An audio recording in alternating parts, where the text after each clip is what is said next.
இந்த 3-4 நாட்களாக அதிகமாக சமூக வலைதளங்களில் பேசிட்டு ரொம்பவே வயலாக பரவி வந்துட்டுருக்கக்கூடிய விஷயம் எது அப்படின்னா, பிரியங்கா அவர்களுடைய திருமணம் பற்றி தான்.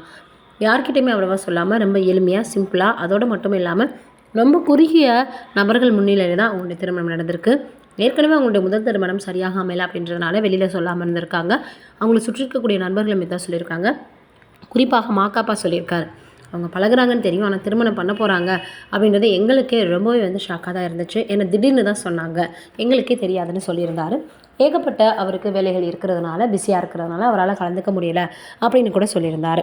இந்த சூழ்நிலை இப்போ பிரியங்கா அவர்கள் எங்கே பார்த்திங்கன்னா ஹனிமூன் போக போகிறாங்க அப்படின்ற செய்திகள் அதிகமாக பேசப்பட்டு வந்துட்டுருக்கு. பிரபலங்களாக இருந்தாலே சின்ன சின்ன விஷயங்களை கூட அவங்கள சுற்றி இருக்கக்கூடியவங்க ரொம்பவே அவங்கள பிரபலப்படுத்திடுவாங்க அப்படின்லாம் சொல்லணும். இந்த சூழ்நிலை ஏதாவது ஐலாண்டு தான் எப்போவுமே போவாங்க. ஏன்னா பிரியங்கா அவர்கள் நிறைய வெளிநாடுகளுக்கு போய் வந்துட்டாங்க.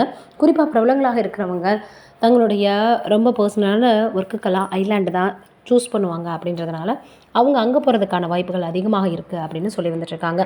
அதனால் இவங்களுக்கு குழந்தை ரொம்பவே பிடிக்கும் அப்படின்னு ஏற்கனவே நிறைய பேட்டிகளில் சொல்லியிருக்காங்க. சீக்கிரமே குட் நியூஸ் சொல்லுவாங்க அப்படின்னும் எதிர்பார்த்து வந்துட்டுருக்காங்க. இது ஒரு பக்கம் இருக்குது. இப்போது என்ன இருக்குது அப்படின்னா, சசிகுமார் அவர்கள் கூட விஜய் சேதுபதி ஒரு சின்ன கேரக்டரில் சுந்தரபாண்டியன் திரைப்படத்தில் நடிச்சிருப்பார். அதற்கப்புறமாக இப்போ அவருடைய லெவலே வேறு மாதிரியாக மாறிடுச்சு.